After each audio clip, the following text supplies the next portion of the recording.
بسم الله الرحمن الرحيم. الحمد لله رب العالمين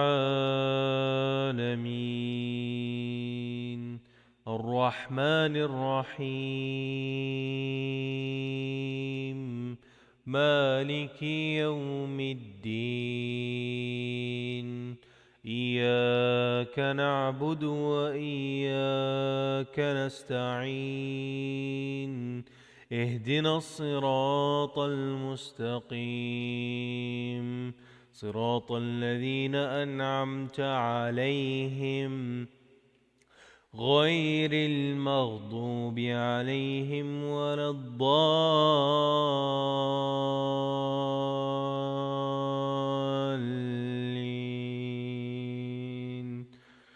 آمين. السلام عليكم ورحمة الله وبركاته.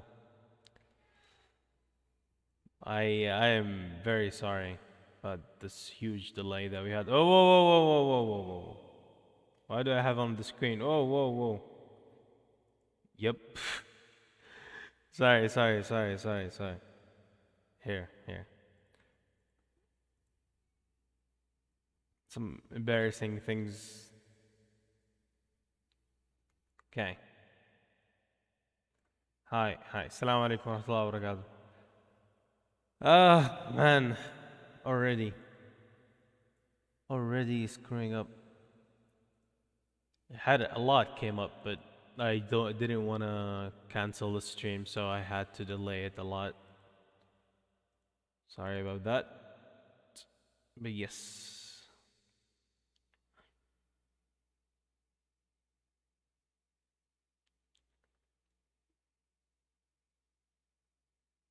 Okay, this should work. Well, it's not working. Oh, like this.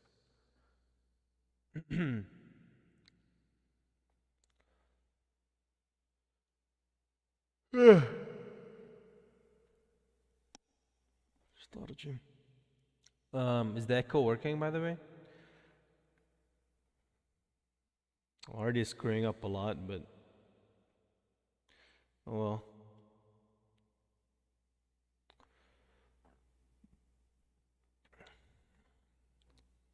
Alaikum salam.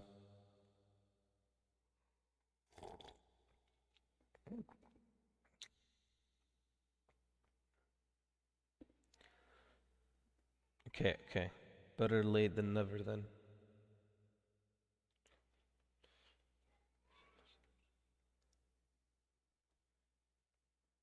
Is the echo working? Is everything good? Okay, hello? No? Stream is definitely lagging. Let me fix that.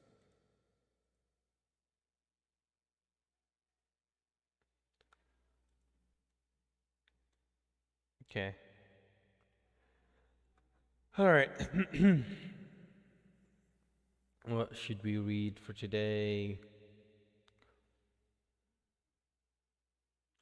What should we read for today? What should we read for today?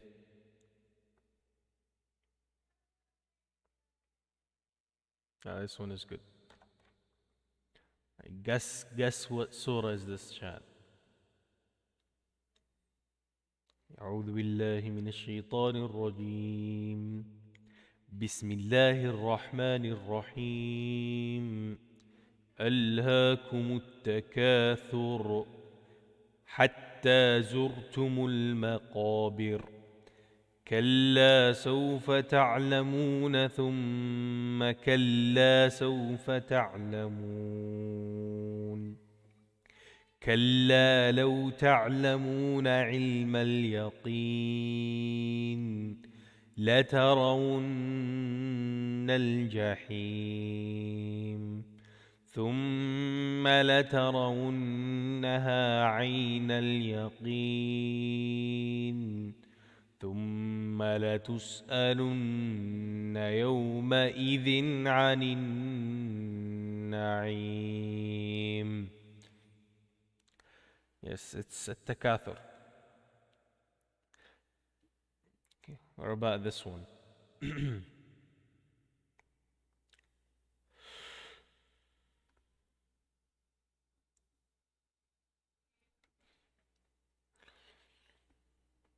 أعوذ بالله من الشيطان الرجيم. سبح اسم ربك الأعلى الذي خلق فسوى والذي قدر فهدى والذي أخرج المرعى فجعله غثاء أحوى سنقرئك فلا تنسى إلا ما شاء الله إنه يعلم الجهر وما يخفى.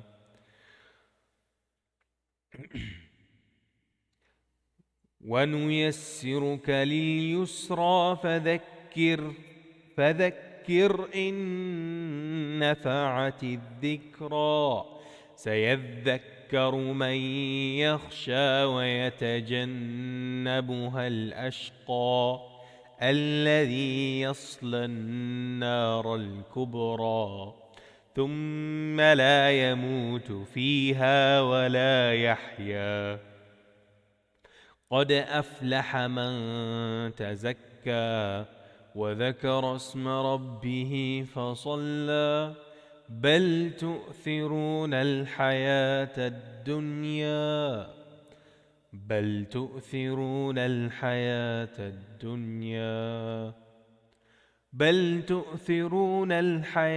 الدنيا والآخرة خير وأبقى إن هذا لفي الصحف الأولى صحف إبراهيم وموسى.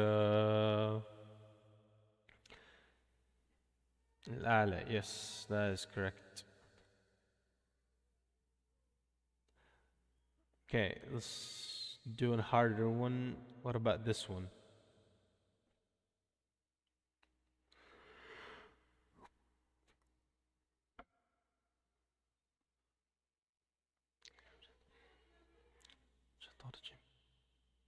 ويل لكل همزة لمزة الذي جمع مالا وعدده يحسب أن ماله أخلده كلا لينبذن في الحطمة وما أدراك ما الحطمة نار الله الموقدة التي تطلع على الأفئدة إنها عليهم مؤصدة في عمد ممددة. همزة. That is correct.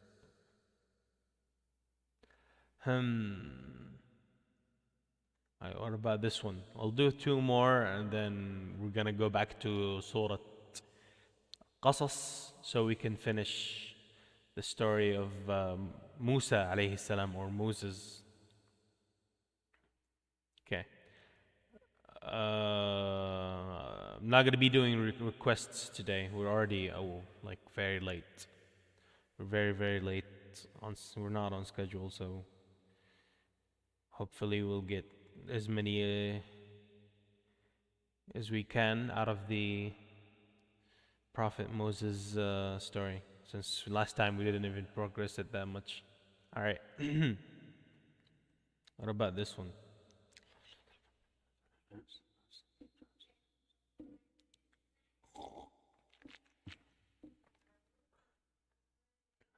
بسم الله الرحمن الرحيم.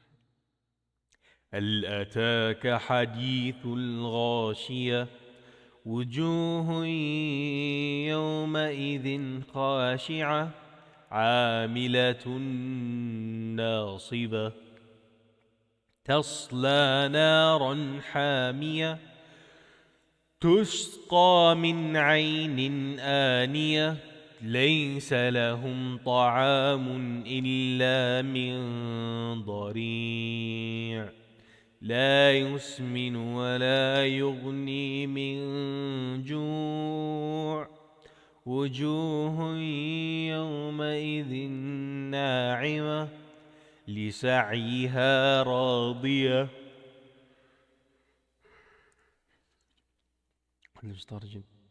لسعيها راضية في جنة عالية لا تسمع فيها لاغية فيها عين جارية فيها سرر مرفوعة وأكواب موضوعة ونمارق مصفوفة وزرابي مبثوثة أفلا ينظرون إلى الإبل كيف خلقت وإلى السماء كيف رفعت وإلى الجبال كيف نصبت وإلى الأرض كيف سطحت فذكر إنما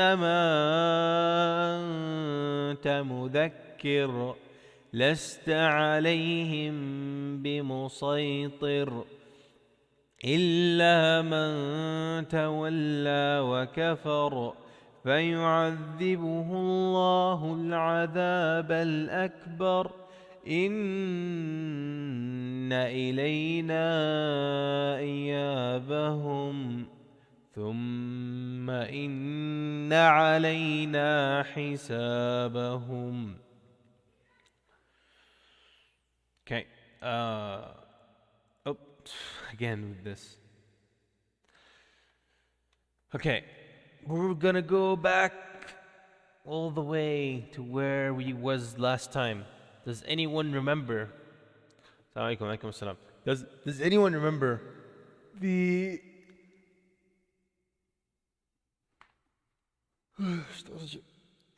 Does anyone remember the events of last time? What happened last time? Last thing we talked about. I'll give you a hint. Someone got married. Not any someone. A really, really strong man got married. A man that killed someone just by pushing them. He just pushed him and he killed someone just by pushing him. That's how strong he was. The legend himself. Well, he's not a legend. He's real. But yes, it was Prophet Musa, or Moses if you're English. Musa alayhi salam got married last time. We were in Surah Al-Qasas. And yes, he got hired by the two sisters. The two sisters' dad hired him and told him as a as payment for hiring him, he's gonna let him marry one of his daughters. And this is actually an instance where the dowry. You guys know what the dowry is, or are you guys too young for this? We've said this before, but the male, the guy is the one in Islam, and it's like it's always should be the case. I'm not sure about the older religions, but as you can see from what Moses is doing, he is the one doing something to get married, right? You either the one paying money, or either the one you're doing something to get married. Because the woman is the one who's gonna go through like the rough times of pregnancy and like a lot more other hardships. That's why the guy is the one who pays money. He's the one who who has to work hard in this department. And what were we talking about? There's a common rule that it's not specific. It shouldn't exactly be money, right? In Islam, you can actually get married just by doing something like teaching her Quran or something. If your spouse, you can promise to teach her how to speak Arabic and then how to read Quran. And if she agrees to it, then that counts as a dowry, and you can get married like that. And there are people who got married like that. So it's not always a money thing. There are many things that you could do. And mahar, yes, in Arabic they call it mahar. or dowry in English. And we could think of Moses' like service here as a mahar as well, because he has no money, right?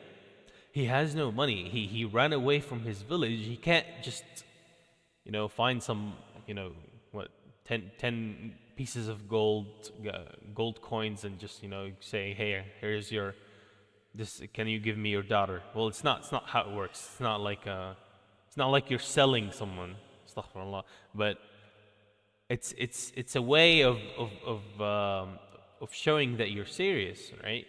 Because if mahar didn't exist or dowry didn't exist, then marriage would have been a lot more, well, yes, it will be easier, but that means it will have less value. People who are irresponsible or um, people who are not ready might go for it. Of course, the money requirement or the other kind of requirements are not supposed to be big. I've heard like that there's a lot of families nowadays that might request something like $1 million from the guy. Like I'm not sure if that's real. Hopefully it's not. But I actually heard while I was traveling, I heard some people telling me. I heard some people telling me that some families request like $1 million out of like the male who's trying to get married into the family or something. And that's what makes it look like what are you guys selling your daughter or something? What's with the price? It's not like that. It's the money. It should be something just to show that the guy is prepared. But anyways, let's not to get to that. Who's the name Musa? Who's the name of Moses' wife? I actually don't know because it was never mentioned in Quran. And if something's not mentioned in Quran, then we don't know if it's 100% true or not, right? I don't know if it's mentioned in the hadith either. So there are a lot of things that are not mentioned for like the significance here is like the story itself. Musa's story is what's important, not the names of the people. That's why I said we don't know if the name of their dad, Shu'aib, is he the same prophet Shu'aib, or is he just an old wise man? We don't know, but we can only speculate, which shouldn't mean much because it's just speculations. People trying to link things to each other. Why am I tilting my head like that? Anyways, what was I saying? Yes. So last time we stopped at that. We stopped at when we stopped at when Moses, Prophet Moses, got married to one of the daughters, and he agreed to work for the old man for 8 months or 8 months. Sorry, months. What am I talking about? 8 years or 10 years.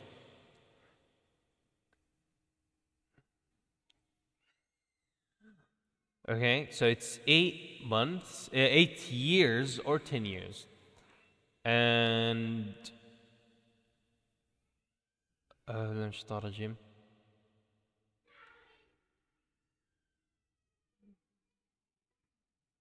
something called there's tradition, higher female study, the higher money. Really? Wow. I mean, that's I don't know what to say about that. I mean, you guys, it's your country, do whatever you want, but like that's very sad. It's like treating the woman like some sort of a like a I don't know product that hey, our girl studied more, so you should pay more for her. Like what? That's not how it works. That's really not how it works. But okay. Anyways, where am I at? Okay, we stopped at here.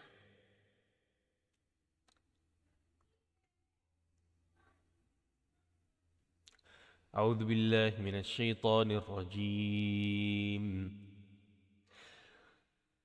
فلما قضى موسى الأجل وسار بأهله آنس من جانب الطور نارا قال لأهلهم كثوا إني آنست نارا لعلي آتيكم منها بخبر أو جذوة من النار لعلكم تصطلون فلما أتاها نودي من شاطئ الوادي الأيمن في البقعة المباركة من الشجرة أن يا موسى إني أنا الله رب العالمين وأن ألق عصاك فلما رآها تهتز كأنها جان ولا مدبرا ولم يعقب يا موسى أقبل ولا تخف إنك من الآمنين أسلك يدك في جيبك تخرج بيضاء من غير سوء واضمم إليك جناحك من الرهب فذلك برهانان من ربك إلى فرعون وملئه إنهم كانوا قوما فاسقين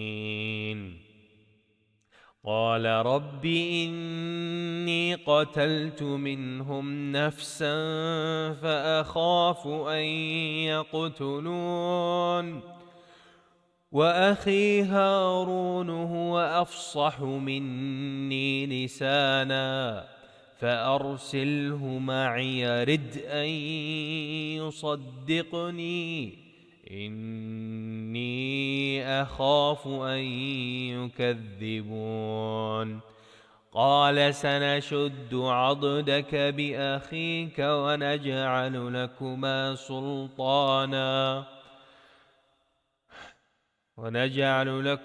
سلطانا فلا يصلون إليكما بآياتنا أنتما ومن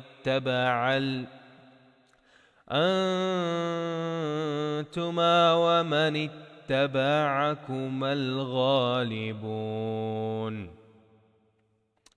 حول ولا قوة إلا بالله. الشيطان الرجيم.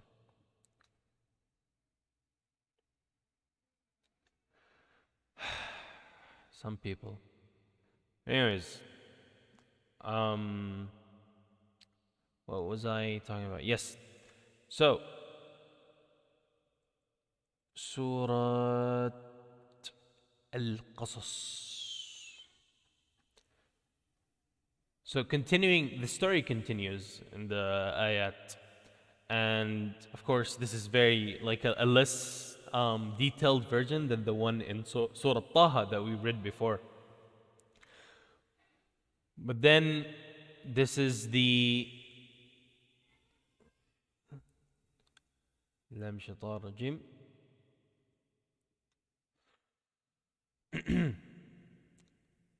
فلما قضى موسى الأجل, as in when Moses completed the 10 years or 8 years that he was, in a contract with the old man, he was traveling with his family.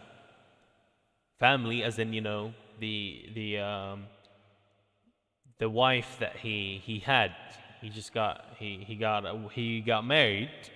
We don't know if he has children or not. It wasn't mentioned. Some people speculate that. Anyways, let's not talk about speculations. Let's get to the story itself. And once he was traveling, he spotted a fire, right, in the side of the mountain Tur, right? So he told his family, "Inni anastu nara," as in like, I have seen a fire, right? Umkuthu, stay here, I'll go check the fire. Perhaps, because what does it mean to see a fire while in the middle of nowhere? Because this is like the long time ago. If you see a fire in the desert or like in the middle of nowhere, then probably there's people, right? Fire won't be like, or like there won't be a light source without anyone there, unless there's a fire. A fire as in like forest is being burned. But no, he saw a fire at the side of the mountain, and he was like telling his family to wait so he can check out the fire source, so he can ask for direction, right?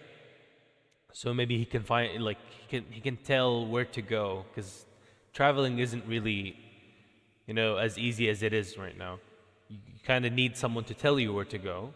Otherwise, you're just gonna get lost. There's no maps, or, well, he didn't have a map with him, but there's no GPS, that's for sure. But yes. And he said to his family, I might find some, directions from that fire, or if there is no one, if it was a natural fire, something else is burning, there's no one there, maybe I'll just get a torch, right? As in, like, get some of the fire so you guys can warm up, so I can warm you guys up. And when he arrived at the fire source, there was a bush, and actually this is really complicated to explain, and if I could try to translate every single words here, it will take me forever. So let's just get to the idea that someone called him out. When he got close to the fire, he got called out, "O Moses, Inni ana Allah Rabbul Alameen." It is I, Allah, the Lord of all things, all worlds, right? Because there are a lot of worlds, not only one world. And who is that? What do you mean, who is that? I can't even ask that question. It is I, Allah. It is truly I, Allah, the Lord of all worlds. Inni ana Allahu Rabbul Alameen. Right? Moses listens and he hears that, Inni ana Allahu Rabbul Alameen. Right? And not only that, while they were talking, to show Moses the miracle that he can do, Allah told him to throw his staff. In another surah, Allah asks him, وَمَا تِلْكَ بِيَمِينِكَ يَا مُوسَى. So, what does that mean? It means Allah asked Moses, what's in your hand? Why would Allah, the Almighty, omniscient being, the being that knows everything, why would he ask Moses, what's in your right hand? That sounds weird, right? Like, why would Allah, who knows everything, ask Moses, who can see everything? He can definitely see what's in his right hand. Why did he ask him, what is in your right hand? Does anyone know? I want to see people smart, people who know. Why would Allah, in another surah, of course, not in Qasas, he asked him, before he told him to throw the staff, he asked him, what is in your right hand? Anyone knows? Anyone? Some trick question? No, not really. There is no trick. Yes, it is connected to the fact that there's something gonna happen to the staff. But what the idea is that, you know how someone, before they give you, they do some sort of a trick to you, especially on the sleight of hand, not like the trump جنكته. What's it called in English? It is called trump cards, no? In English, it's also called trump cards. Trumpu, I just think it's a Japanese word for it. But when someone is performing some tricks, you know, just hiding the ace of spades or the diamond of 4, they always show you the card first, right? When someone is doing a card trick, they always confirm the card with you. And they always say, hey, look, this is a card, right? They know that the card is an ace of spades, but they want to confirm it to you so that you know for a fact that it was an ace of spades and nothing else. And that's what Allah did. Something similar, but it's much, much more powerful. Because it wasn't some cards or anything like that. No, he asked him some really obvious question to assure him what is this thing that he's holding with his right hand. He asked him, وَمَا تِلْكَ بِيمِينِكَ يَا مُوسَى. So Moses replies to, not in Qasas, another surah, قال هي عصاي أتوكأ عليها وأهش بها على غنمي ولي فيها مآرب أخرى. As in, it is my staff. I lay on it, you know, as I'm walking. It's like a supporting staff for me to walk on, and I use it to when I'm like, he's a shepherd. Prophet Moses worked as a shepherd, if you guys remember, for the 10 to 8 years. And I use it to in my shepherd work, he says, وَلِيَ فِيهَا مَآرِبُ أُخْرَى. And he says that I also I used it for other things. So this staff is something that he uses a lot. He knows for a fact that this is a staff that has been with him for a while, and he knows that it's just a normal staff, right? After Allah assures him by asking him himself, what is this in your hand? He tells him to throw it. وأن ألق عصاك فلما رآها تهتز كأنها جان ولا مدبرا ولم يعقب. The thing is, yes, he is Prophet Moses. Prophet Moses is strong. Prophet Moses is always known for how fearless he is. But when something so supernatural, such a miracle happened in front of him, he ran away and did not look back. That's how scared he was. After he threw away his staff, it started moving. It started moving super hard, like it's a snake, right? And this is this crazy thing that even after you were confirmed, even Allah made him confirm to himself that this is the staff that he always used, it still moved. It's not like someone gave you a snake and made the snake pretend that it's the staff. No, this is the staff, normal staff that's been with you the whole time. And Allah tells him, يا موسى أقبل ولا تخف إنك من الآمنين. As in, come back, draw near, O Moses, and have no fear. You are perfectly secure. You are from the, safe people. You're safe. It's not like the snake is gonna do anything to you. And not only that, another miracle. Does anyone know what the second miracle was that came to Moses? Prophet Moses alayhi salam, after the staff that turns into a snake. Does anyone know what the second one was? Anyone knows? No hints this time. It should be it's very, very well known.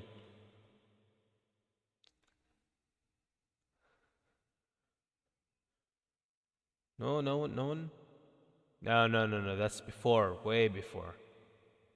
The sea cutting was not something that Moses knew that he could do. Well, it's not like he did it. Allah did it for him. But it was very at the moment. No. Nope, it's not the sea. The sea, Moses had no previous knowledge of. The sea thing, he was literally, the sea in front of him, the Pharaoh troops behind him, and his followers are literally about to, it's not magic. That is not magic. You should not refer to these as magic. These are miracles from Allah subhanahu wa ta'ala, as in God gifted him with these miracles. All of them are God's doing. He did not do anything himself. Magic are jinn doing after you do a contract with them for, illegal, forbidden purposes. But that's magic. But what happened is that the sea splitting is something that happened at the moment. He didn't even know what was going to happen. Allah just told him, just strike the sea with your staff. And then after he did that, after he listened to what Allah told him, Allah split the sea open for him. He didn't do it on his own. He's just a human. He's a very, very strong human, yes, but he's just a human. And it was a miracle that was given to him by Allah subhanahu wa ta'ala. Anyways, the second miracle was that وَاسْلُكْ يَدَكَ فِي جَيْبِكَ, as in like put your hand like in your pocket, or some people say the opening of your collar, right? And it will come out shining white. And why is that weird? Why is that a miracle? Because Prophet Moses alayhi salam was dark-skinned, like very, very dark-skinned. So if someone who's dark-skinned, one day their hand is completely white, isn't that, something that even science can't do anything about? Like actual shining white, like it's scary how white it looks like. That's the second miracle that he was given.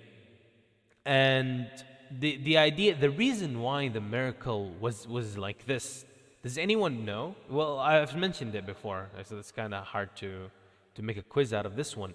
But the reason Moses' miracles were the way they are, a hand from someone who's dark-skinned turning white, shining white, or a staff becoming a snake, is because during that age, people were proficient in magic.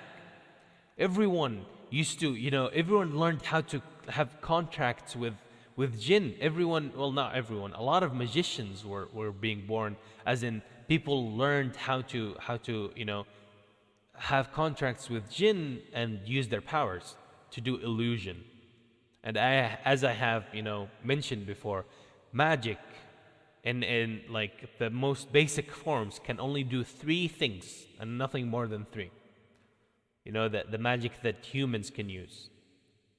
The magic that, it's technically not the human can use, but the magic that you can use after getting a contract with a jinn is 3 types, and only 3 types. 1, illusion magic, like the one that they were doing. We'll get to their story in a bit, but illusion magic is one of them. Nothing harmful, nothing real, it's just an illusion, right? Second is attraction magic, to make someone love something even though they don't love it. And third one is like hatred magic, is to make someone hate something they love it. The last 2 are always used, when there's someone jealous of 2 people who got married and they just want them to like separate, or some creepy old lady wants to get married to a handsome man, or vice versa. Maybe an old man wants to get married to like a really cute young girl. They often use, and this is real, they get a contract with a magician to get magic for that person to fall in love with them. But of course it needs a lot of things, like a strand of their hair and all like kind of creepy things for it to work. Yeah, sadly, people like that. And there is a reason why why magic, quote unquote, we shouldn't even call it magic, because this is not as beautiful as they show you on cartoons and everything. It's very, very disgusting. The spells and like the things that people use are very, very disgusting. Like they're always covered in, like, I don't want to say the words that it's Friday today, but it's always like very off-putting, very creepy, and it's tend to keep people away from it. But hopefully, on the bright side, there are a lot of people who are proficient in undoing these things. They know how to remember when I told you about how some people can see jinn, right? Some people it's supposed to be only children, right? And I think some people, yeah, it's usually only children, and once you grow up, you can't see jinn anymore. But some people still remain and be able to see it, and they can have conversations with them, and they can undo magic and all that. But that's not the idea. That's not where we're at. I've seen a question. Yes. So, question: does Musa know about the presence of Allah or any connection to Allah's teachings? Yes, because he spoke to him. In fact, Moses. This is not mentioned in this surah. This is mentioned in Taha, but we read Taha already. So let me mention this. Moses asked Allah to reveal himself to him. We've talked about that before, actually. He asked him, as they were having this conversation, he was talking with this voice, so he asked to see his God, and God told him, yeah, sure, on one condition, if this mountain could see me and still remain in place, then I'll let you see me. So Allah reveals himself for a second for the mountain, and the mountain becomes Mount Zero. Get it? Mount 10 or Mount Zero, because he was reduced to ashes. No, not funny. I'm sorry. I'm not funny. So basically, the mountain literally became dust, and it was such a horrifying scene that Prophet Moses passed out. Right? Actually passed out. Oh yeah, his hand, like a light from his hand? No, his hand was completely white. When he is supposed to be, he was dark-skinned. His hand was completely white, shining kind of white, So you could tell that it was unnatural. Anyways, where were we?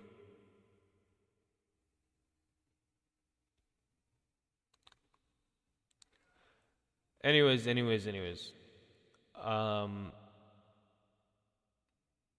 Some people say you cannot steal stuff. You can't. As far as I know, humans cannot use jinn to steal stuff. You can't do anything direct like that. They're very, very indirect with their methods. That's probably some real people just stealing your house and then saying, oh, well, it was the jinn, it wasn't me. Right? Yeah, the mountain crumbled down, like literally reduced to ashes. That's how. Assalamu alaikum wa alaikum salam. Anyways, where were we? Yes. Keep getting sidetracked. We should get to the story. أعوذ بالله من الشيطان الرجيم. Yes, so Allah says, فَذَانِكَ بُرْهَانَانِ مِنْ رَبِّكَ إِلَى فِرْعَوْنَ وَمَلَئِهِ إِنَّهُمْ كَانُوا قَوْمًا فَاسِقِينَ. Right? So Allah says, so these are two burhan. Burhan, what does burhan mean? Burhan is a stronger word for proof. In Arabic, there's a lot of words for proof. It's like evidence, but it's like very, very solid evidence that you can't deny. That's what burhan means, right? It's this super strong proof and evidence. Evidence of what? Of Allah existing. Because if there was no God, then how does Moses have a snake becoming alive from his staff? Or how does he pull out his hand from his pocket for it to be completely white, even though he's dark-skinned, right? And Moses tells Allah that he is concerned. He's scared that he says, قَالَ رَبِّ إِنِّي قَتَلْتُ مِنْهُمْ نَفْسًا فَأَخَافُ أَن يَقْتُلُونَ. As in, like, if throw back to what he did, the reason that he isn't even with his original family, he isn't with his original place, he's not in the same city that he lived to is because he killed someone. So he's having a conversation with Allah. He's telling him, Allah, my God, Rabbi, I have killed one of them, so I'm afraid they will kill me as well, right? I'm like, I'm afraid if I go back to tell them about, about your existence, about that there is a God and all that, and they should worship Him, that they will just kill me because I killed one of them. It's not like we're on good terms, right? Plus, he adds, وأخي هارون هو أفصح مني لسانا فأرسله معي رد أن يصدقني إني أخاف أن يكذبون. Okay, so and then he says, and my brother Aaron, I think in English they call him Harun, is more eloquent than me. As in, like, he speaks better than me. And I think this could be because, Prophet Moses, we talked about how when he was very young, he tried to eat the dates, but the angel made him eat the charcoal, right? And that's why his tongue has a lisp in it. I think that's how you call it, a lisp. And he can't very speak that well. Bear back.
Nya.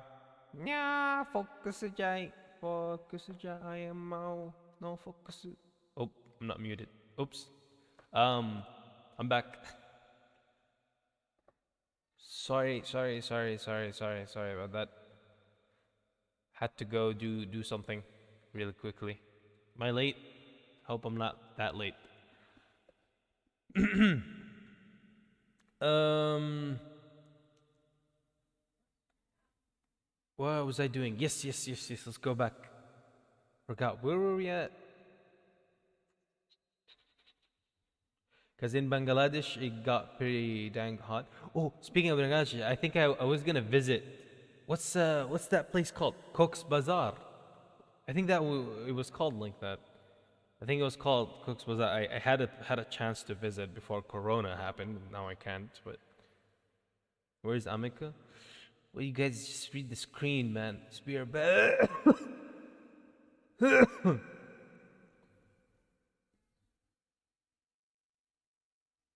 Anyways,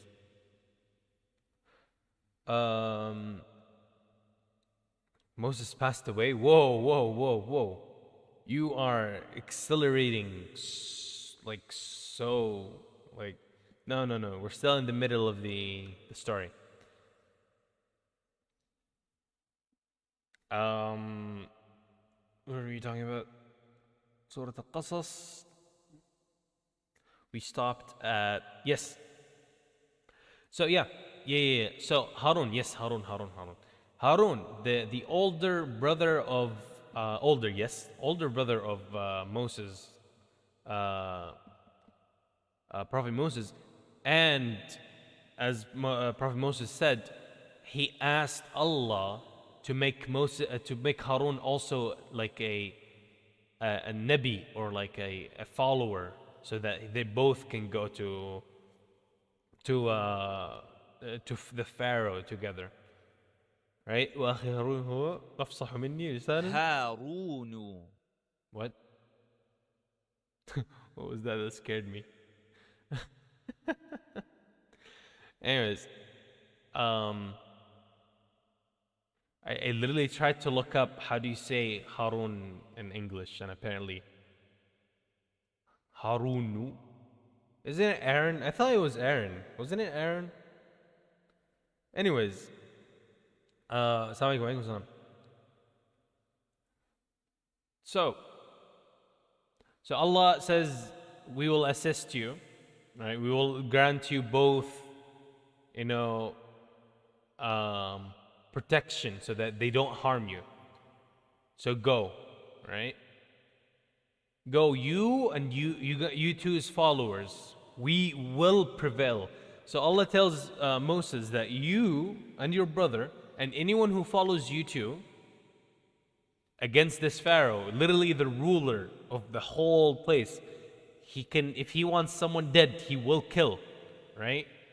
You are going up against the Pharaoh. It's not simple. It's like saying, hey, you're like standing in front of a military base and saying, hey, screw you all. Bring me your general or admiral or something. And then you insult him and you get away with it.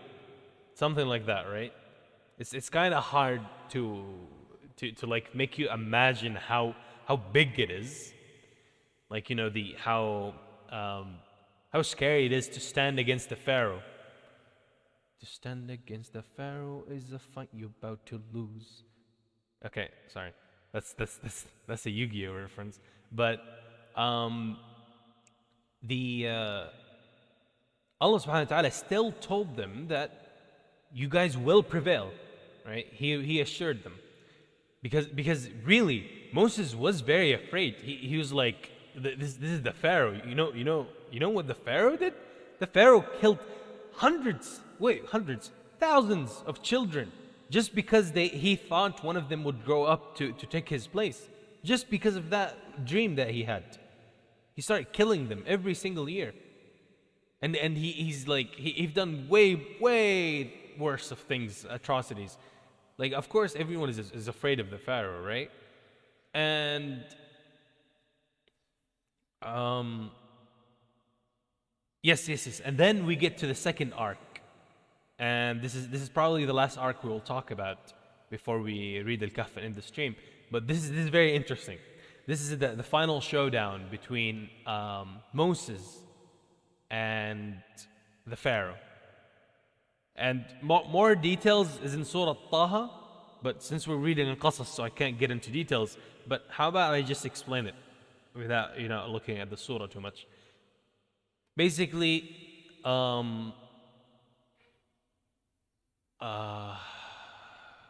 maybe I should go look at Taha. I don't know. Let me see Taha. Because Taha definitely explains the showdown a lot better.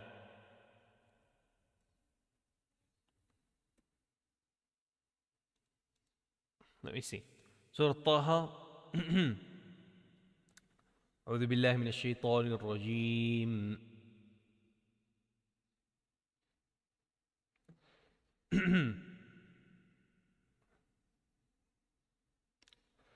قال رب اشرح لي صدري ويسر لي أمري واحلل عقدة من لساني يفقه قولي واجعل لي وزيرا من أهلي هارون أخي اشدد به أزري وأشركه في أمري كي نسبحك كثيرا ونذكرك كثيرا إنك كنت بنا بصيرا قال قد أوتيت سؤلك يا موسى.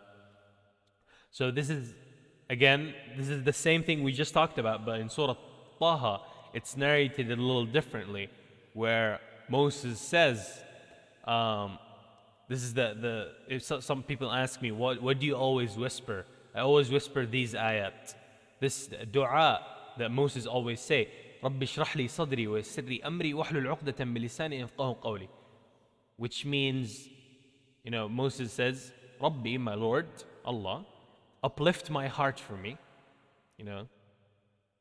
and make my task easy, and remove the impediment from my tongue. We already talked about the impediment that Moses cannot, it should be secret. I mean, not really.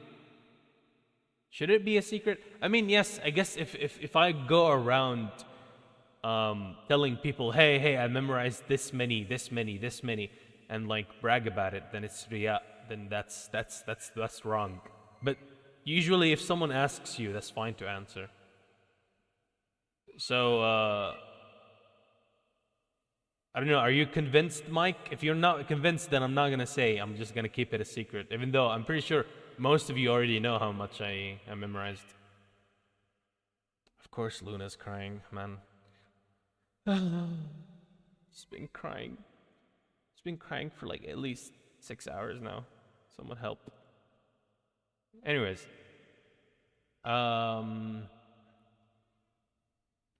again, even if you don't have a speech impediment, even if you don't have like a problem with your tongue, saying this dua, saying this prayer, helps you out a lot. Oh my, Luna, please, Luna.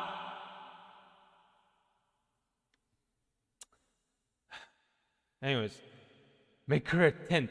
She's probably crying about some toy. No, it's fine. I can. I memorized 21 and Al-Baqarah. Al-Baqarah and 21. 21 from Surah An-Nas until Surah Hud. I still haven't finished Yunus. I've been stuck there for a while now.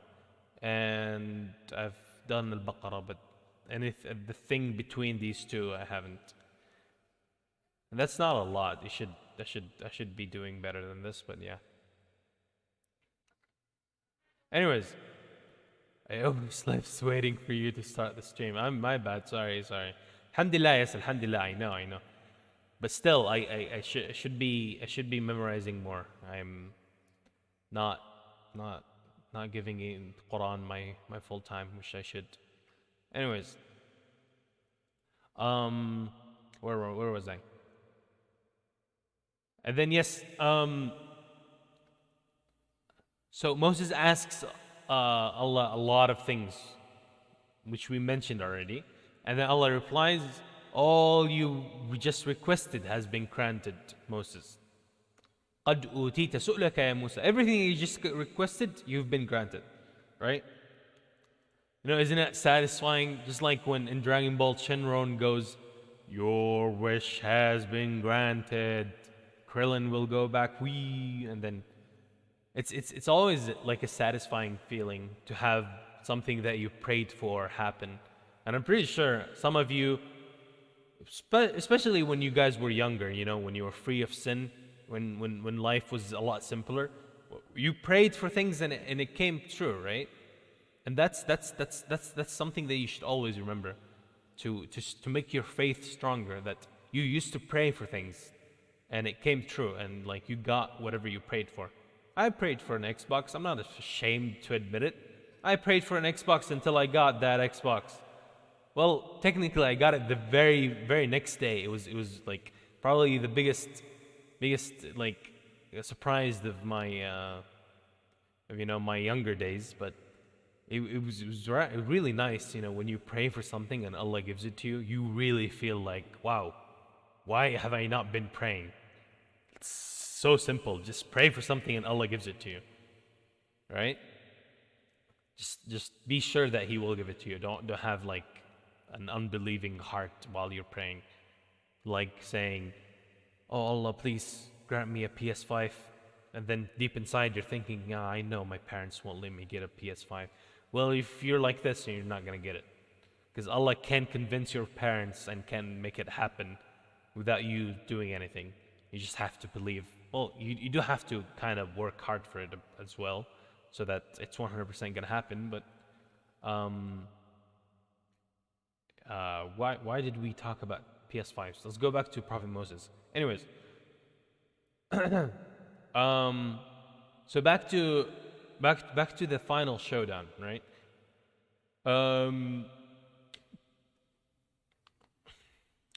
So Allah tells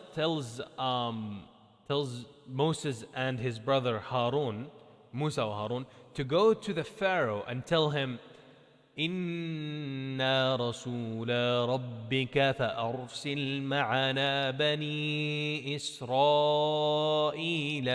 wa la tu'adhibuhum qad ji'naka bi ayatin min rabbik wassalamu ala man ittaba'a al-huda." As in, we're both messengers from your Lord. We're both prophets, right? So let the children of Israel or Israel, right? As in Yaqub, Jacob. That's the original, like that's the nickname that he was giving. Jacob. The children of Jacob, as in like not the direct children, but the descendants, go with us and do not oppose them. We have come to you with a sign from your Lord, right? And they did. They came with a lot of miracles. And like the Pharaoh asks them, قَالَ فَمَنْ رَبُّكُمَا يَا مُوسَى. He asked, "Who is your God?" Right? So Moses replies, قال ربنا الذي أعطى كل شيء خلقه ثم هدى.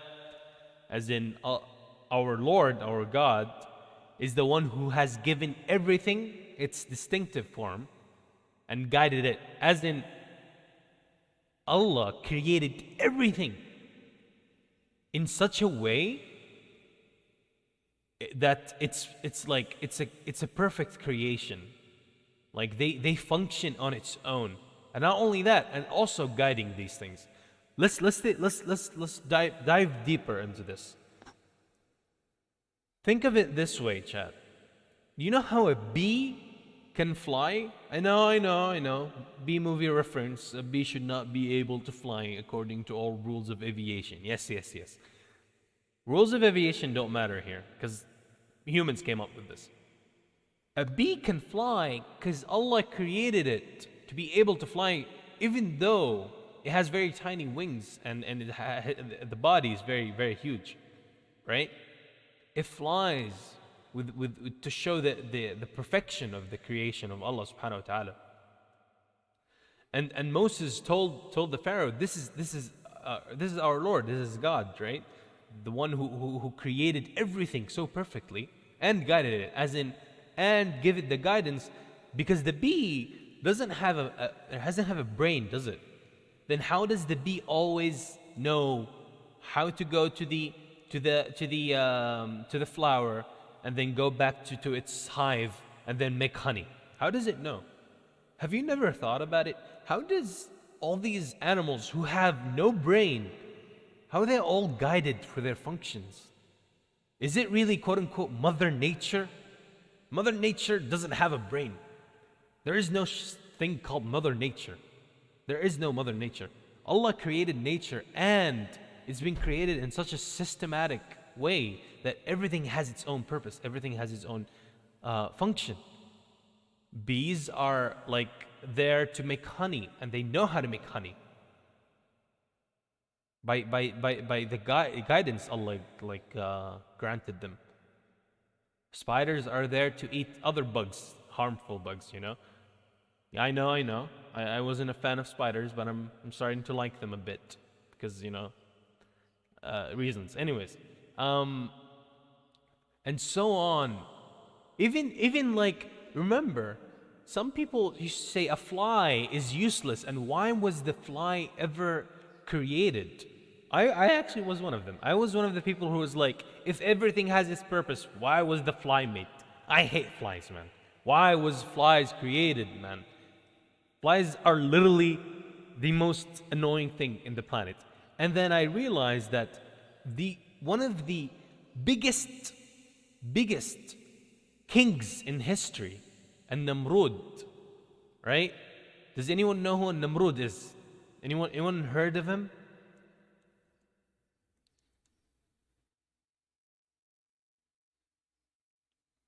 Nimrod. Do you guys know who Nimrod is?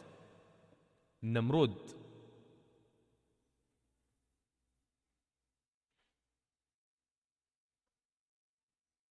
No one knows what Nimrod is?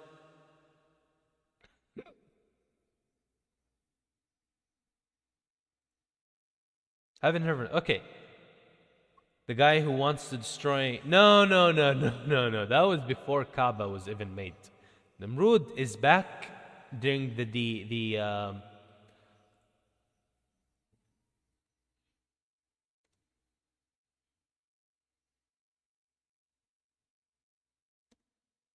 okay, so Nimrod was a ruler back during the time of Ibrahim alayhi salam, you know, the father of all prophets. So this is a story before Moses was even born, before Jacob was even born. You know, Bani Israel, as in like the sons of Jacob, the son of Israel, before they were even a thing, before Judaism, before Jewish people existed, before Christianity existed. This is a very, very old story, right?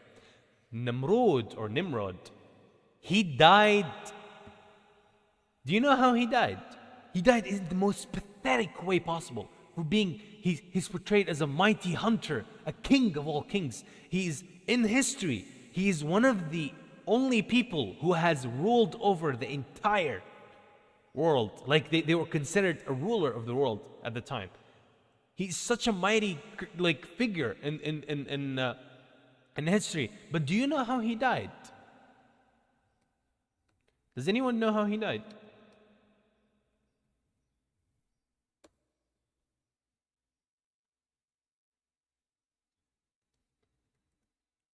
Anyone knows?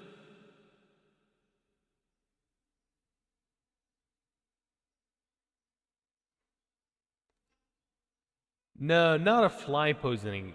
I mean, yes, he basically choked on a fly. In a way, it's funny because it's very funny. It's very funny to me.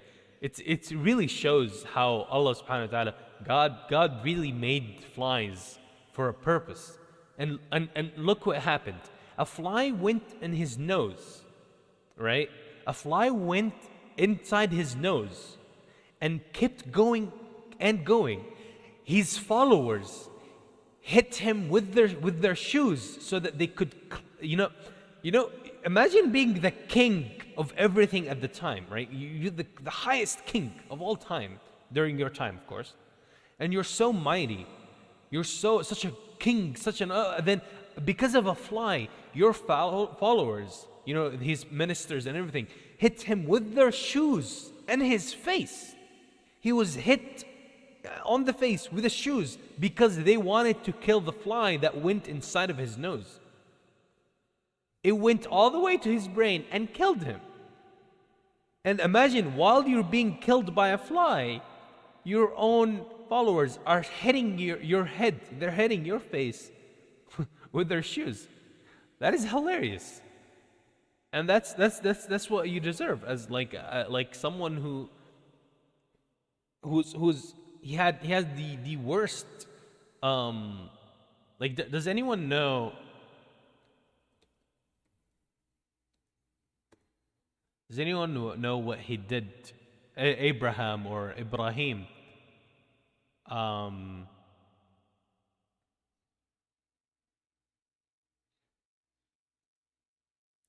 Because I'm pretty sure Dr. Naik Zakir talked about it before.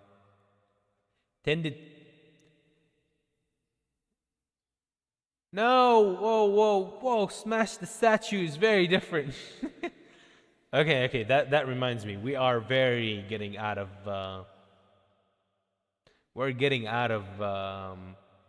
topic. My bad. Sorry. Yeah, there's a lot to talk about. But you can look up Nimrod and Ibrahim alayhi salam. Was King Nimrod good or bad? It was bad. That's why he died in such a way. He was really bad. He was really bad.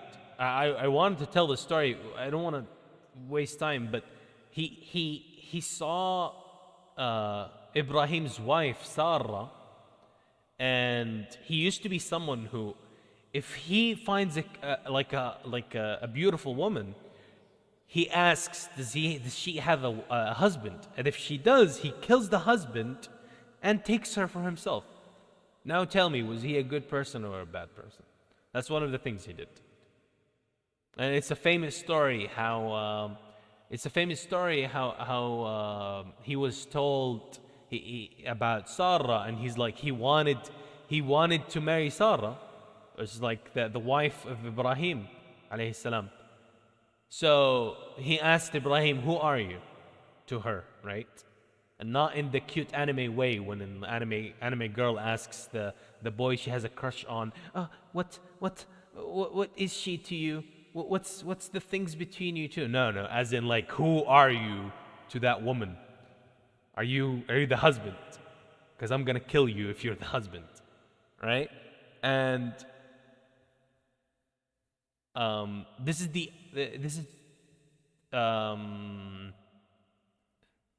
a story about Ibrahim. I want to see if I'm correct or not. I don't know if I can't look it up, but as much as I remember, I know yes, three. There are three lies that Prophet Ibrahim have said in his life. One of them was in this instance, but it doesn't even work as a lie, but it's still considered a lie. This is what people would call a white lie or something, but it's not really a lie, right? It has another word for it in Arabic. I just can't remember it right now. What was it? Tauria. Tauria. Anyways, basically, he said no. He said no to the Nimrod. He said no, she's not my. He said no. He didn't say no. Sorry. He said I'm her brother. Which is, you know that meme that it says, well, yes, but actually no? Because yes, we are all sons of Adam, so we're all brothers and sisters. We're all humankind are all brothers and sisters because we're all the children of Adam. So, well, yes, but actually no. But the reason, in fact, it's yesn't, yeah. In fact, when he said that, he wasn't killed, but then Nimrod, he walked over to Sarah and he put his hand on her shoulder. And once he did, Allah made his right hand completely numb. Like, he actually paralyzed it.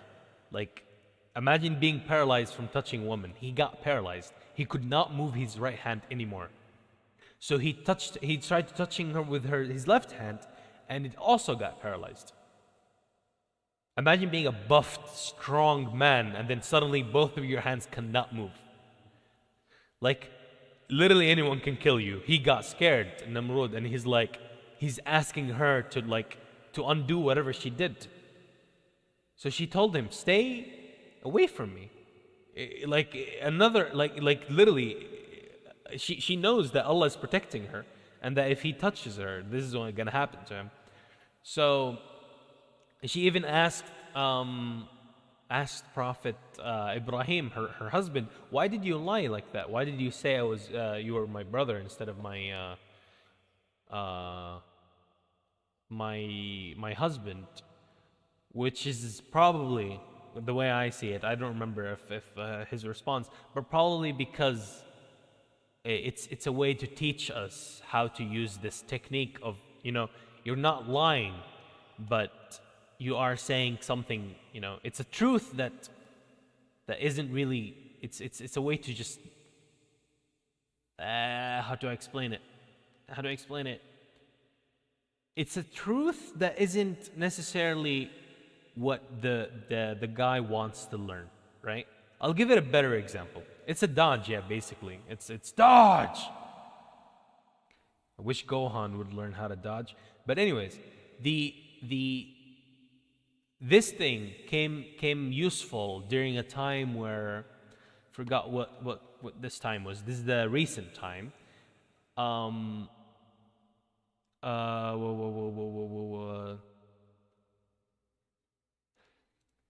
Let me actually find the Arabic word for it, because I completely forgot the Arabic word for it.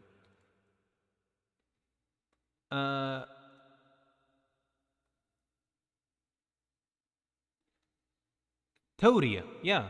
كذب التورية, which is basically,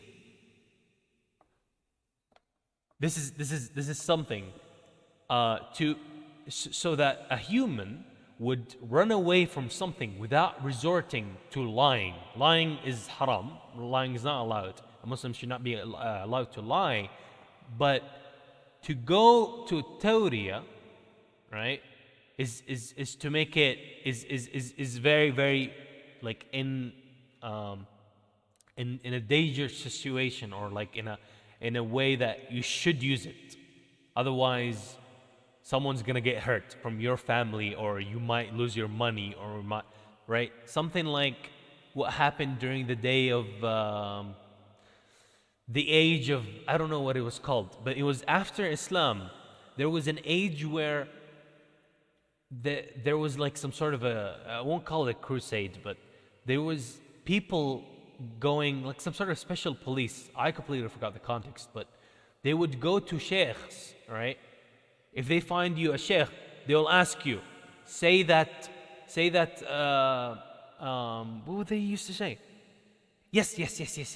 Say that Quran is a creature, right?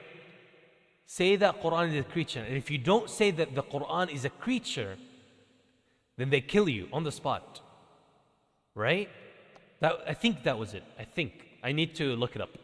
And a lot of the sheikhs at the time resorted to stay alive, resorted to, is it haram to lie for joking? What? If it's a joke, then you probably shouldn't lie about it. Let's say I'm telling a joke. Lying is lying. Lying is when you're lying. To lie to someone, they need to know that you're like, how can I say it? They need to believe you. It's like, how can I say it? Like the choice between life and death, or even less than that, if it's something that's gonna harm you.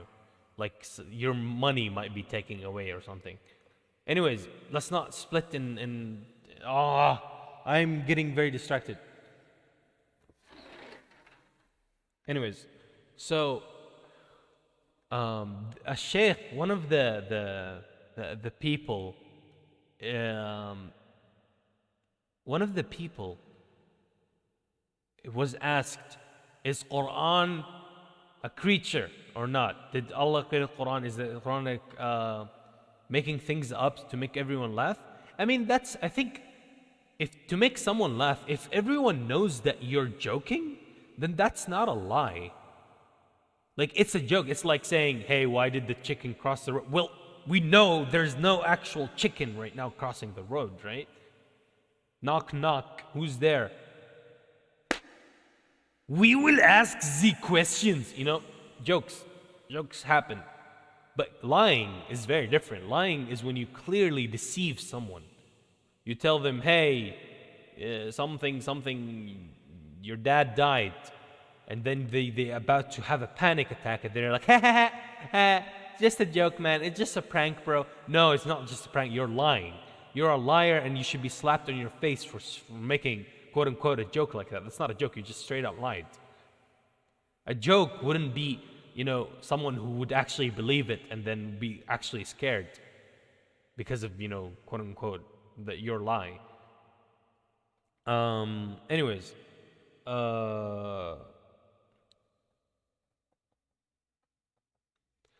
your mom jokes are bad. I mean, there's a rule that whatever you say about someone's parents, it comes back right at your parents. So, I mean, you're if you like, what can I tell you? Everything that you say about someone's parents comes back to your parents, reflected right away. So, it's very well known. So you be the judge. Is it bad or not? Anyways, again. If I told my favorite animal is mongoose because it's sus. Yeah, is that obviously the joke? Yes. I mean, like, the joke, once you already say it and everyone is laughing, then you know, I don't know, it's a joke. Like, chat, are you really here for me to define what a joke is it for you? You know, if you say, who's Joe? Like, come on, chat. If I say Joe Mama, for someone saying, like, it's not, like, is it hard to tell what's a joke and what isn't? It's pretty obvious to know what a joke and what isn't a joke. Anyways, so, plus, Joe Mama probably is the only and the best mom joke that I always accept, because you're not really saying anything bad. You're just saying, Joe Mama, that's it. You're not saying anything else. It's not really harmful. I love it. I actually love, who's Joe? Joe Mama, right? It does get repeatedly annoying once it's overused and, like, it's not funny anymore. But a lot of jokes are very harmless and very funny. That's why I like Gabriel Iglesias. He's a comedian who never makes, you know, sex jokes or, like, brutal jokes. No, he just does sound effects and it's very funny. And it's like Fluffy. You might know him as Fluffy. I like that, right? So, Among Us. Shut up! Stop! I don't want to see Among Us memes. Enough. I've had enough. Enough Among Us. I don't want to see it. I see it everywhere. Every time I open my eyes, I see Among Us chat. It's everywhere. Anyways. Alright, the ground pound one is very, very, very overrated. Very overused. It makes me, like, no offense to Amelia, but come on, guys. You guys milked it way too hard. Like, come on.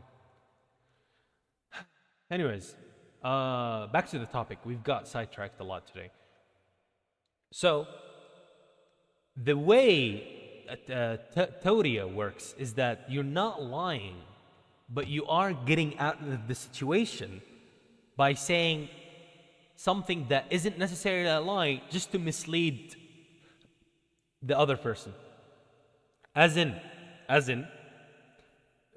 just said, they were killing people. They were killing people if they didn't say that Quran is this creature, which it isn't, by the way. Quran is a book that was brought to us, just like the Bible, right? It's a book that was brought from Allah. It's not a creature. It doesn't have a will of its own. It's a book. It's the God's words, right? And the sheikhs were forced to say that it was a creature. I forgot the context really. So one sheikh said the following, right? Because he could be killed if he doesn't say Quran is a creature to his followers and his students, and if he doesn't spread the word that Quran is a creature, he will be killed. So when the police and the people started interrogating him, he said yes. He said yeah, he pointed to his finger, and he said he held one finger and he said Quran is a creature, the Bible is a creature, right? And start counting the holy books and saying that they're creatures. So that the idiots, they were like, oh, okay. So he's one of us. They left him. The students, however, were surprised. They were like, Sensei, doshite desu ka? Doshite sonnakoto yuno? Sensei, they were like, Sensei, nande? Why would you say that? That's wrong. That's not what you taught us. We thought that these are books, they're not creatures. Why is Luna screaming? Anyways, so what happened is that he told them, I never said the holy books are creatures. I pointed to my fingers.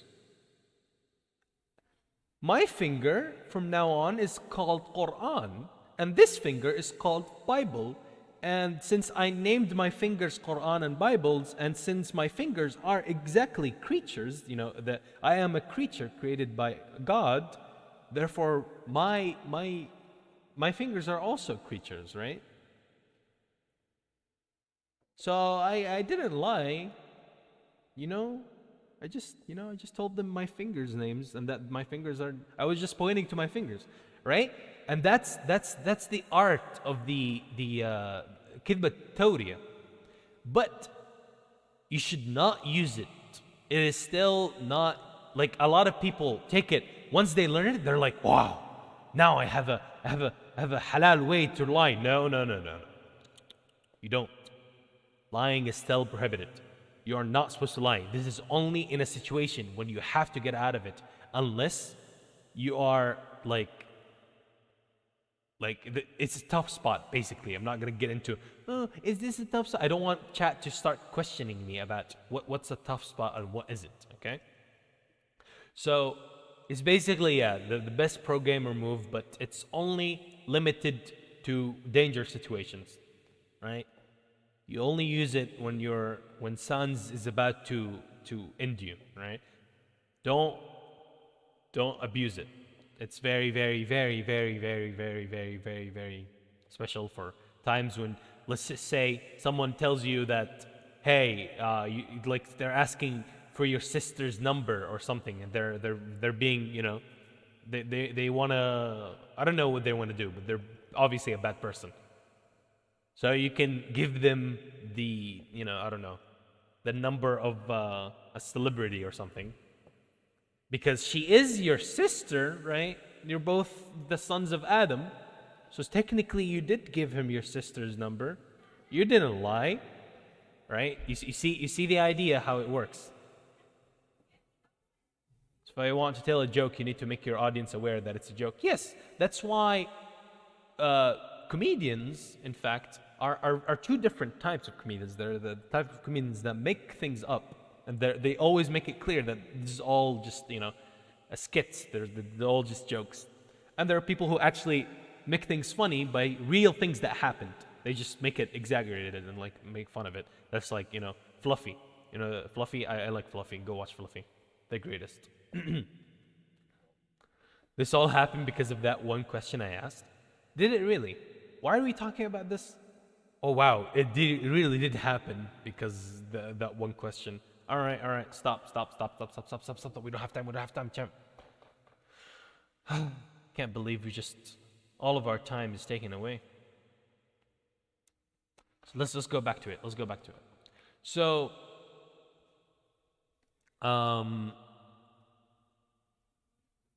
go back. So, the conversation between the Pharaoh and Moses, Prophet Moses, continues.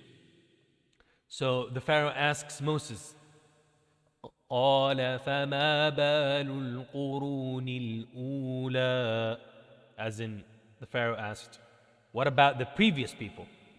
This is a very, very common question. If it not to say that you guys are asking the same questions that the Pharaoh asks, which is not a very nice comparison, but the Pharaoh asked, what about the previous people? As in, you are telling us to worship your God. What about the previous people? Who told them? Right? Why don't we get to know why didn't they not worship God? Right? So Moses replies, قال علمها عند ربي في كتاب لا يضل ربي ولا ينسى. As in, that knowledge of the previous people is with my Lord, with my God, and it's in a record. My Lord does not falter or forgets anything. Allah does not forget anything. From the day before humanity even existed, everything is recorded, everything is there, right? We don't know about it. So,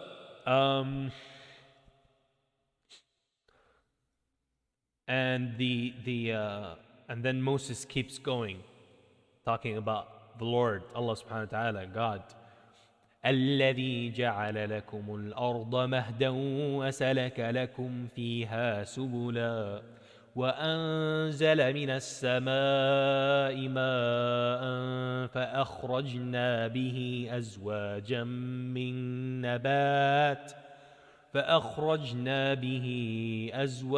من نبات شتى كلوا وارعوا أنعامكم إن في ذلك لآيات لأولي النهى منها خلقناكم وفيها نعيدكم ومنها نخرجكم تارة أخرى ولقد أريناه آياتنا كلها فكذب وأبى قال أجئتنا لتخرجنا من أرضنا بسحرك يا موسى فلنأتينك بسحر مثله فاجعل بيننا وبينك موعدا لا نخلفه نحن ولا أنت مكانا سوى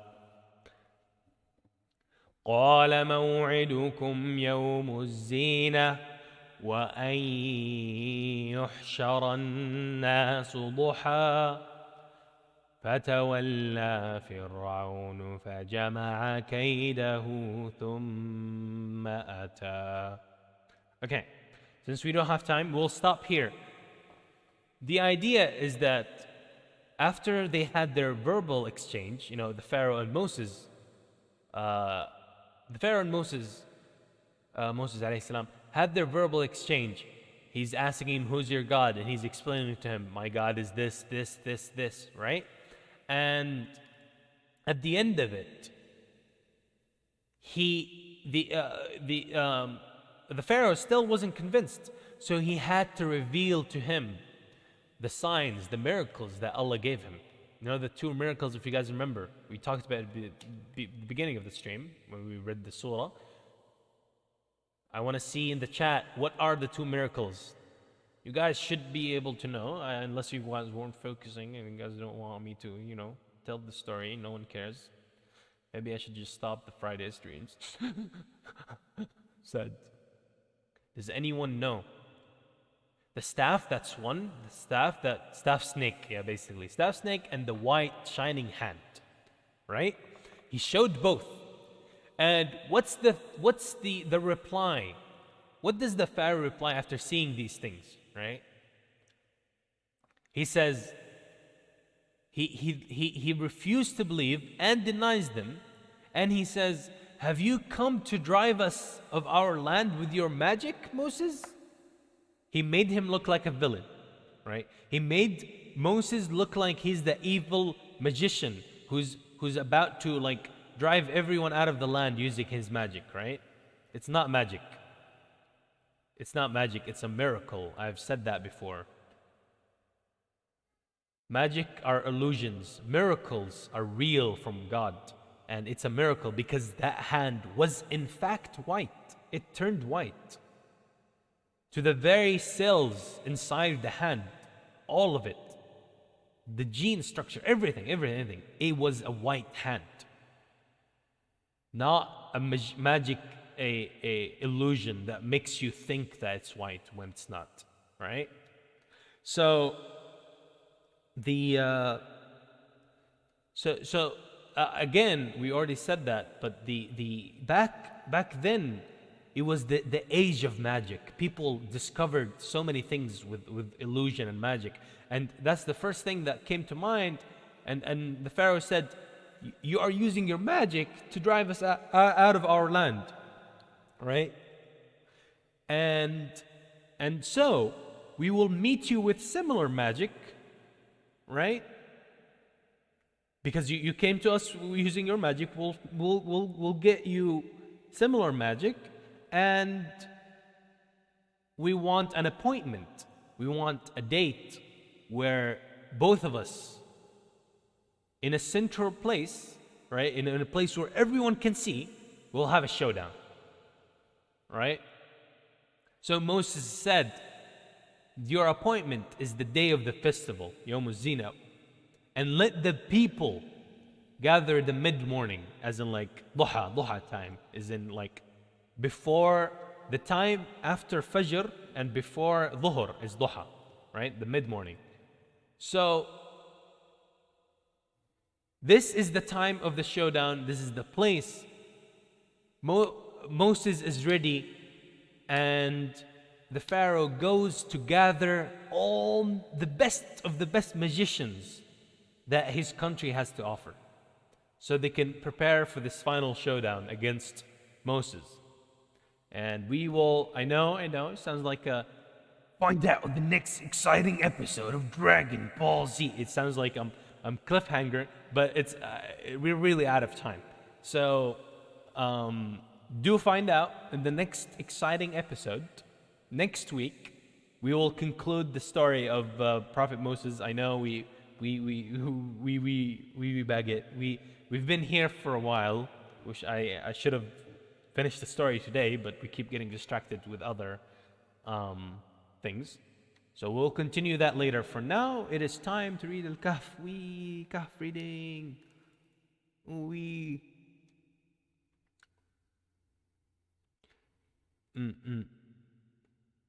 Will Mecca break his back again? Don't remind me. Don't remind me. Like one day I'm gonna turn off noise suppression from my mic, and you guys can hear every time my bones crack with pain. Oops, wrong keyboard. One second. This one? Oops, not this one. Man, having many keyboards is annoying. Okay, this one. All right, Kahf time. Luna actually did stop crying. I'm so happy. But then again, I don't want to jinx it, so let's just take that chance to read Al-Kahf. أعوذ بالله من الشيطان الرجيم. Again, I'm saying the prayer that Moses says, اللهم اشرح لي صدري ويسر لي أمري واحلل عقدة من لساني يفقهوا قولي. Even though I don't have any speech impediment, I don't have any speech problems, alhamdulillah, wasn't born with any, saying this still makes it easier for you guys to hear me, and like my voice will be more clear. It's a very good dua. I like smaller streamers because they usually interact more with chat. I mean, I don't think that's the case. If you want to interact with your chat, you can interact with your chat, regardless if you're small or big. Anyways, not our thing. We don't talk right now. Let's just get to al-kahf.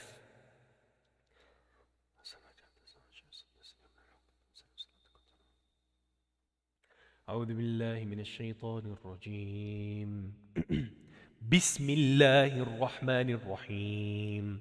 الحمد لله الذي أنزل على عبده الكتاب ولم يجعل له عوجا قيما لينذر بأسا شديدا من لدنه ويبشر المؤمنين الذين يعملون الصالحات أن لهم أجرا حسنا ماكثين فيه أبدا وينذر الذين قالوا اتخذ الله ولدا ما لهم به من علم ولا لآبائهم كبرت كلمة تخرج من أفواههم إن يقولون إلا كذبا فلعلك باخع نفسك على آثارهم إن لم يؤمنوا بهذا الحديث أسفا إنا جعلنا ما على الأرض زينة لها لنبلوهم أيهم أحسن عملا وإنا لجاعلون ما عليها صعيدا جرزا أم حسبت أن أصحاب الكهف والرقيم كانوا من آياتنا عجبا إذ أوى الفتية إلى الكهف فقالوا ربنا آتنا من لدنك رحمة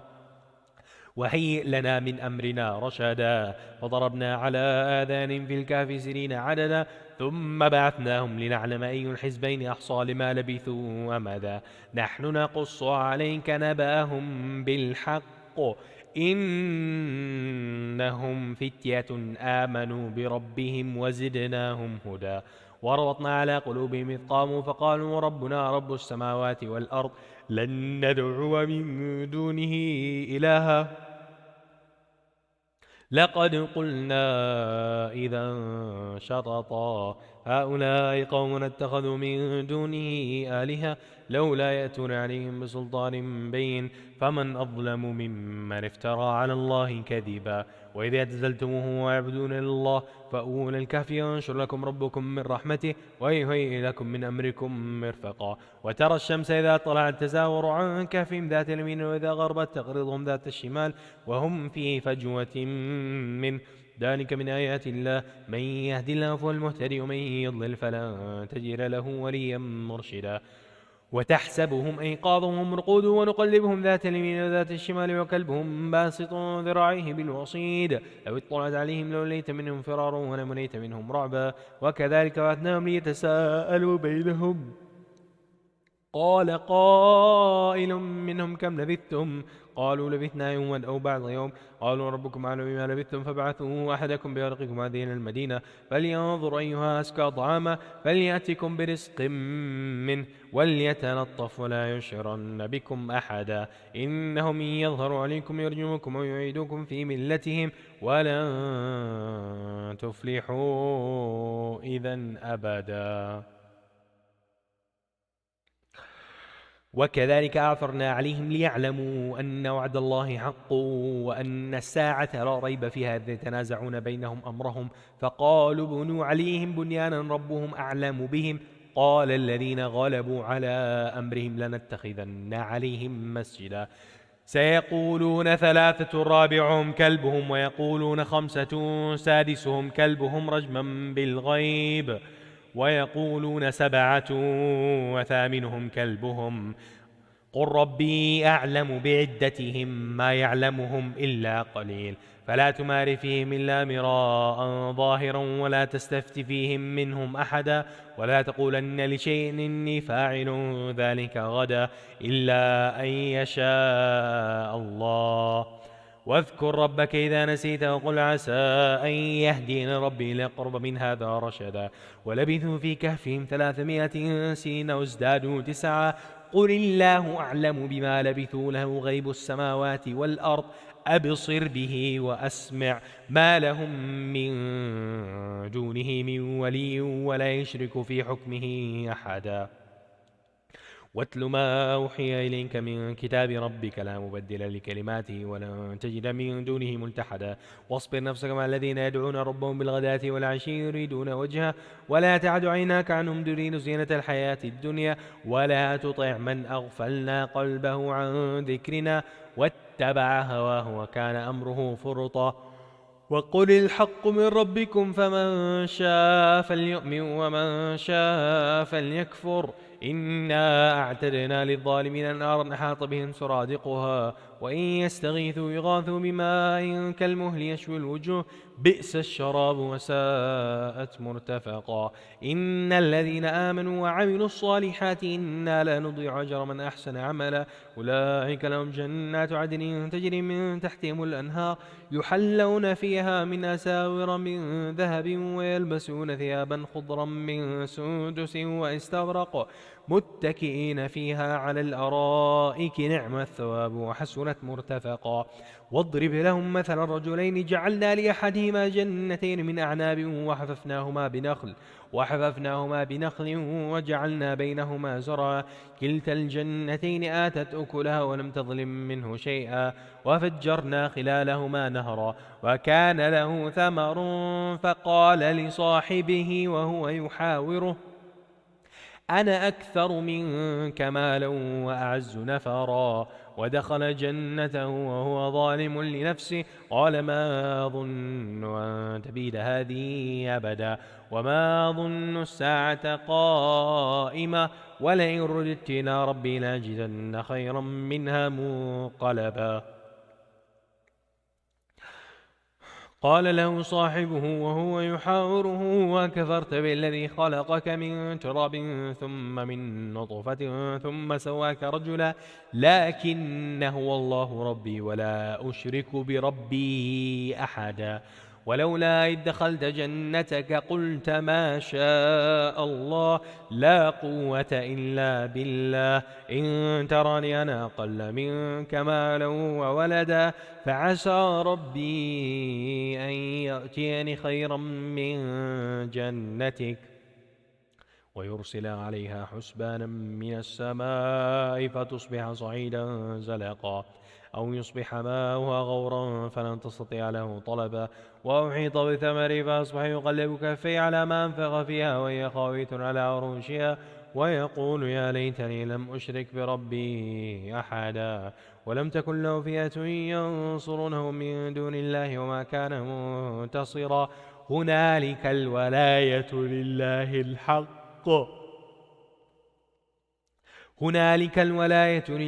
الحق هو خير ثوابا وخير عقبا وضرب لهم مثل الحياة الدنيا كما إن أنزلناه من السماء فاختلط به نبات الأرض فأصبح هشيما تذروه الرياح وكان الله على كل شيء مقتدرا المال والبنون زينة الحياة الدنيا والباقيات الصالحات خير عند ربك ثوابا وخير أملا ويوم نسير الجبال وترى الأرض بارزة وحشرناهم فلم نغادر منهم أحدا وعرضوا على ربك صفا لقد جئتمونا كما خلقناكم أول مرة بل زعمتم أن لن نجعل لكم موعدا ووضع الكتاب فترى المجرمين المشفقين مما فيه ويقولون يا ويلتنا ما لهذا الكتاب لا يغادر صغيرة ولا كبيرة إلا أحصاها ووجدوا ما عملوا حاضرا ولا يظلم ربك أحدا وإذ قلنا للملائكة اسجدوا لآدم فسجدوا إلا إبليس كان من الجن ففسق عن أمر ربه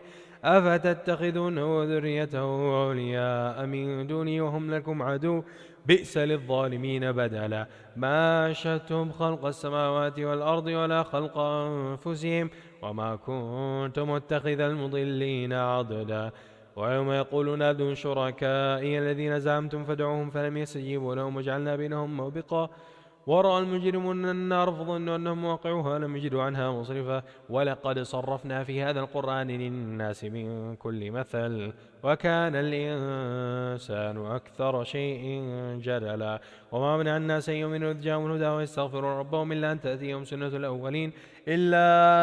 تأتيهم سنة الأولين أو يأتيهم العذاب قبلا وما نرسل المرسلين إلا مبشرين ومنذرين ويجادل الذين كفروا بالباطل ليدحضوا به الحق واتخذوا آياتي وما أنذروا هزوا ومن أظلم ممن ذكر بآيات ربه فأعرض عنها ونسي ما قدمت يداه إنا جعلنا على قلوبهم أكنة أن يفقهوا وفي آذانهم وقرا وإن تدعوهم إلى الهدى فلن يهتدوا إذا أبدا وربك الغفور ذو الرحمة لو يؤاخذهم بما كسبوا لعجل لهم العذاب بل لهم موعد لن يجدوا من دونه موئلا وتلك القرى أهلكناهم لما ظلموا وجعلنا لمهلكهم موعدا وإذ قال موسى لفتاه لا أبرح حتى أبلغ مجمع البحرين أو أمضي حقبا فلما بلغ مجمع بينهما نسي حوتهما فاتخذ سبيله في البحر سربا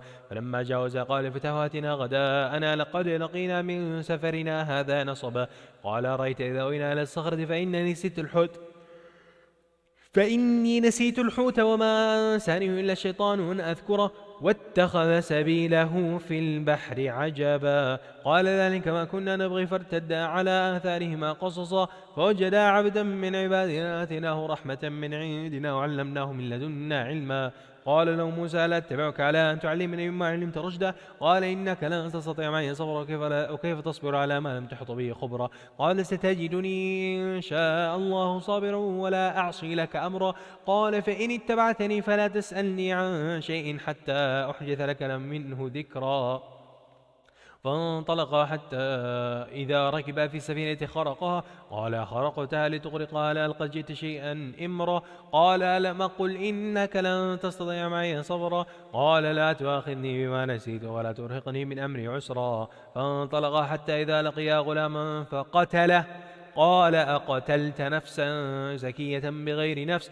لقد جئت شيئا نكرا قال ألم أقل لك إنك لن تستطيع معي صبرا قال إن سألتك عن شيء بعدها فلا تصاحبني قد بلغت من لدني عذرا فانطلقا حتى إذا أتيا أهل قرية استطعما أهلها فأبوا يضيفوهما فوجد فيها جدارا يريد أن ينقض فأقامه قال لو شئت لاتخذت عليه أجرا قال هذا فراق بيني وبينك سأنبئك بتأويل ما لم تستطع عليه صبرا أما السفينة فكانت لمساكين يعملون في البحر فأردت أن أعيبها وكان وراءهم ملك يأخذ كل سفينة غصبا وأما الغلام فكان أبوه مؤمنين فخشينا يرهقهما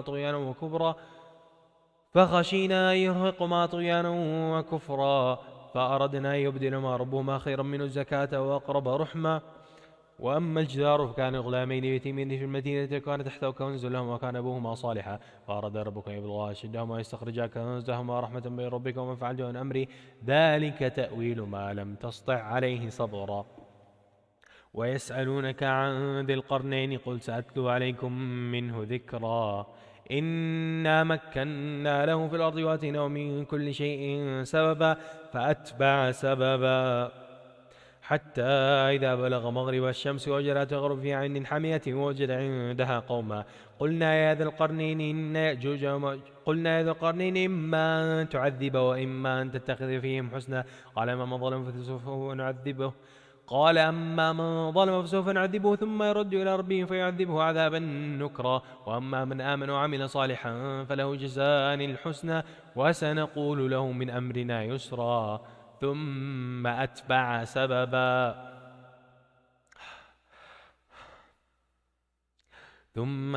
سببا حتى إذا بلغ مطلع الشمس وجدها تطلع على قوم لم نجعل لهم من دونها سترا كذلك وقد أحطنا بما لديه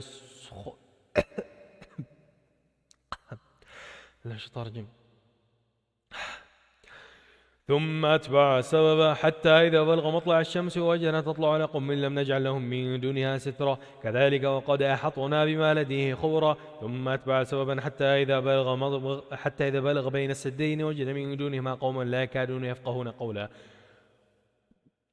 قالوا يا ذا القرنين إن يأجوج ومأجوج مفسدون في الأرض فهل نجعل لك خرجا على أن تجعل بيننا وبينهم سدا قال ما مكنني فيه ربي خير فأعينوني بقوة أجعل بينكم وبينهم ردما آتوني زبر الحديد حتى إذا سوى بين الصدفين قال انفخوا حتى إذا جعله نارا قال آتوني فرغ عليه قطرا فما استطاعوا أن يظهروا ما استطاعوا له نقبا قال هذا رحمة من ربي فإذا جاء وعد ربي جعله دكاء وكان وعد ربي حقا وتركنا بعضهم يومئذ يموج في بعض ونفخ في الصور فجمعناهم جمعا وعرضنا جهنم يومئذ للكافرين عرضا الذين كانت أعينهم في غطاء عن ذكري وكانوا يستطيعون سمعا أفحسب الذين كفروا أن اتخذوا عبادي من دوني أولياء إن أعتدنا جهنم للكافرين نزلا قل هل ننبئكم بالأخسرين أعمالا الذين ضل سعيهم في الحياة الدنيا هم يحسبون أنهم يحسنون صنعا أولئك الذين كفروا بآيات ربهم ولقائه فحبطت أعمالهم فلا نقيم لهم يوم القيامة وزنا ذلك جزاهم جهنم بما كفروا واتخذوا آياتي ورسلي هزوا إن الذين آمنوا وعملوا الصالحات كانت لهم جنات الفردوس نزلا خالدين فيها لا يبغون عنها حولا قل لو كان البحر مدادا لكلمات ربي لنفذ البحر قبل أن تنفذ كلمات ربي ولو جئنا بمثله مددا قل إنما أنا بشر مثلكم يوحى إلي أنما إلهكم إله واحد فمن كان يرجو لقاء ربه فليعمل عملا صالحا ولا يشرك بعبادة ربه أحدا.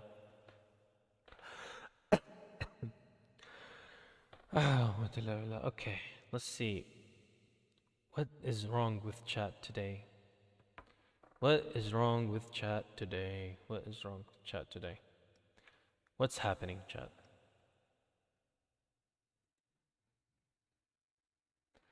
Let's see. I might be out of time and my throat really hurts, but I'm still gonna read because I don't mean to be mean, but isn't a bit quicker than it's supposed to be? Yes, because I did say that I am gonna go fast.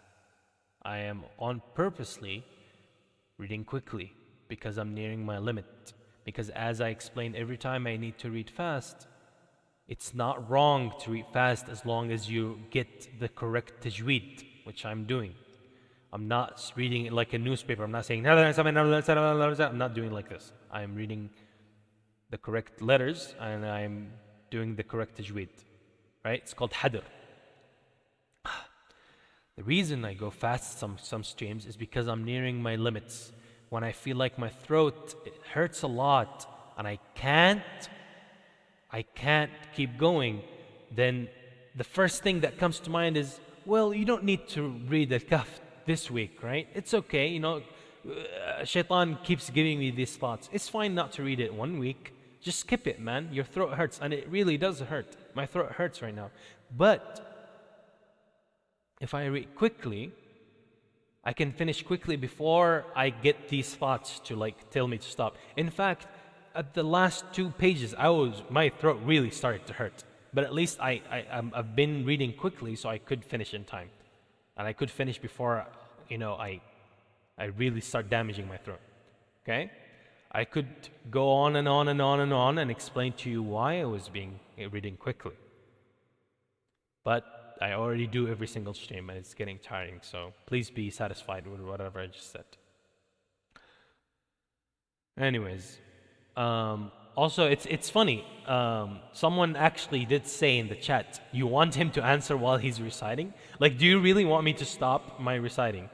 Answer your little question, because apparently your question is more important than Quran, maybe, I don't know. Then reply, maybe, you know, just like in class, or I don't know if you're a college student or maybe kindergarten student, I don't know how old are you. You know, you raise your hand, wait for the teacher to finish talking, and then, you know, say, maybe it's not like I'm telling you to teach me, like treat me as a teacher, but the same way you respect the teacher and not interrupt them, maybe you respect the Quran and don't try to interrupt me. Like, it gets really annoying when I try, for the sake of you, chat, to just keep an eye and remind you guys to focus. But the more I do it, the more distracted I get and I can't really read. So today I didn't look at chat at all. And what do I see here? I see people saying, why is he reading fast? Why is he reading fast? Why is he reading fast? Over and over and over and over and over and over and over. And does he usually speak in English? Yes, I mainly use English most of the time. But like, you guys could have, told him to wait, wait till I finish and then I answer the questions. It's not hard to answer the questions later. Right? And just as one of the chat also said, don't be aggressive. Remember, chat, I've told you before, Allah told Moses to go to the Pharaoh, the worst, one of the worst humans, right? The Pharaoh himself, and told him to be very soft with him, right? I know a lot of the time I'm not soft with you guys, and this is my lack of, as I'm just a human. And sometimes I'm not soft. That's the problem I have. But that doesn't mean I can't tell you guys to also be soft with each other, right? Don't tell each other to shut up. Of course, someone's gonna get mad and not shut up if you tell them shut up. Tell them, please, wait until he finishes, and then and then you can ask your question. Also, no, it's not a new way to listen to Quran. If you mean me reading quickly, then no. And a lot of people read quickly. If during Ramadan they're trying. Well, during Ramadan they are reading quickly, but not that quickly. The speed I was going to is the speed that you go to when you're trying to memorize the Quran, when you're trying to check your memorization. That's probably the highest speed you can go. Any faster than that, then you're probably not going to say the letters correctly. And every time I don't actually say a letter or miss it, I go back and say it again. I'm reading. I know how to read. Thank you very much. Don't you don't need to be, if you're worried about me not knowing how to read the Quran, don't worry. I've learned from a sheikh. This is not something that I came up just like out of nowhere. My sheikh taught me how to read quickly. Okay? And yeah, just don't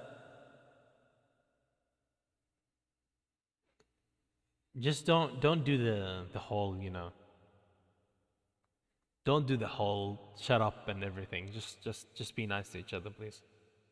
Okay?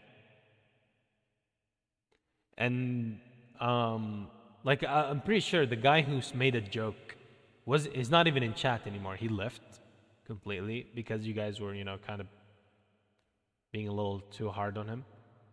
Well, that doesn't change the fact that I'm gonna ban him anyways. I will ban him. In fact, I already did ban him. But the idea is that still you should always be soft, because if you were soft with him, tell him to stop nicely, maybe he would have apologized and I wouldn't have banned him, So it's kind of your fault, chat, that I got banned him right now. How about choose moderators? No, I don't put mods. I give full freedom. I don't like the idea of mods. You guys are not children. The people are watching me. I'm pretty sure you guys are not 12-year-olds or not 6-year-olds in kindergarten and you need someone to watch over you. You're all adults. You're Muslims. You have a brain. You can use it. You know common sense. You know rules of Islam that you shouldn't. You know how to read, There's literally on the screen says focus and listen, right? So I don't think I need to guard you guys. And I don't need to to put mods for you and be like, no, none of you should speak. No, I trust you guys, and I want you guys to know that trust is always an option. It's not everything in life has to be like, if you don't, I'm gonna ban you. No, I trust you first. Break my trust, and then I'm gonna ban you, yeah. But I'm not gonna put any mods or anything for you. Anyways, there are raw trolls. It's fine. I deal with them one after the other. Anyways, we are done. My back hurts. سبحانك اللهم وبحمدك أشهد أن لا إله إلا أنت أستغفرك وأتوب إليك.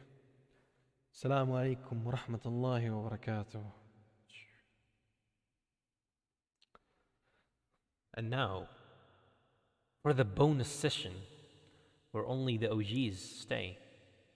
Only the ones who get,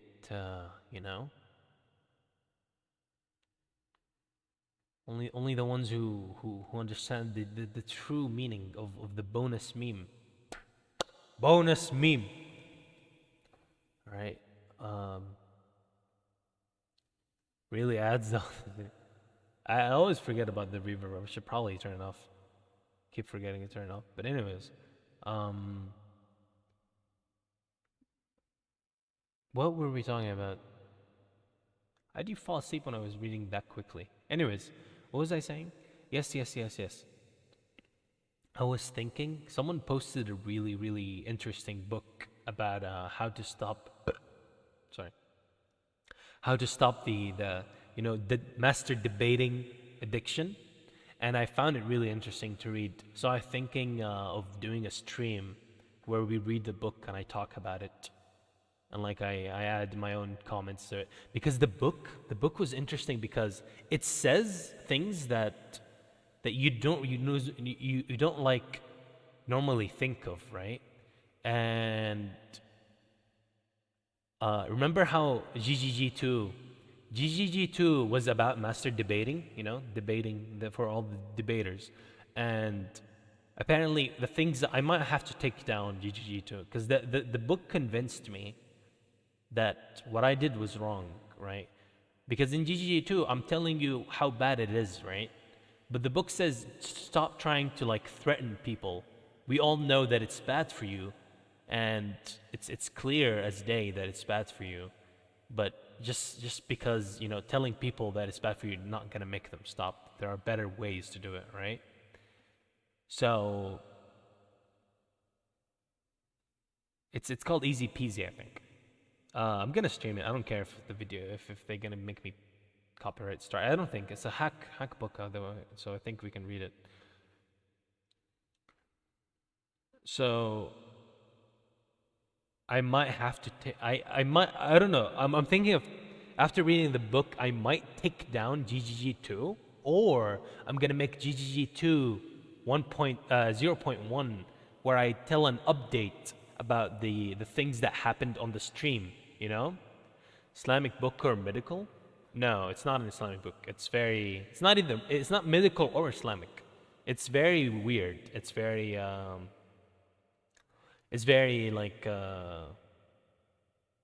weird. I'm reading it right now, and it's very weird, like to read, honestly. But once I finish it and make sure that it's free of anything bad, I'll stream it for you guys. So I'll probably stream it. I'm just thinking. Will you read it online? Yeah, someone sent it in the Rat Empire, the hidden one, not the one that for the normies. Not philosophical, no. It's very obvious. It's based. One of the reviews called it based. What more do you want, chat? It's based. It's based. Do you not want to read a based book, chat? It's based. Literally based, man. Officer based?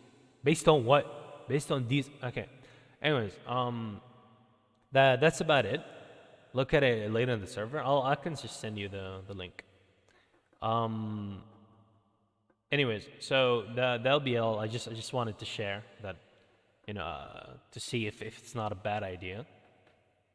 Maybe sometime next week I'll have finished the book. When I have free time, I'll finish it, and then I'm gonna do like a 3 hours or 4 hours long stream where we talk about it, like read it full.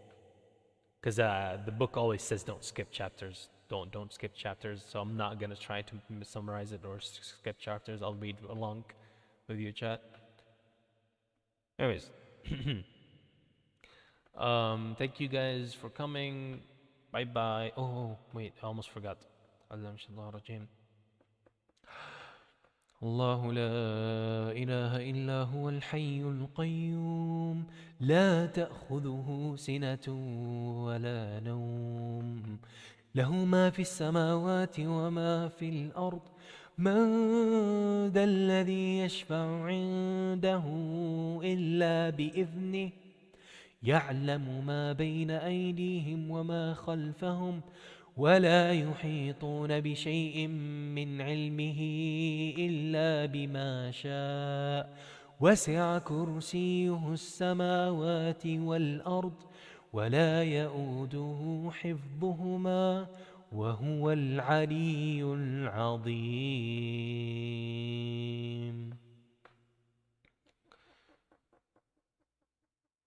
Thank you, Peko. Otspeko, Otsmeka. Thank you, Meka. Otsmeka. Bye bye. Salam alaikum.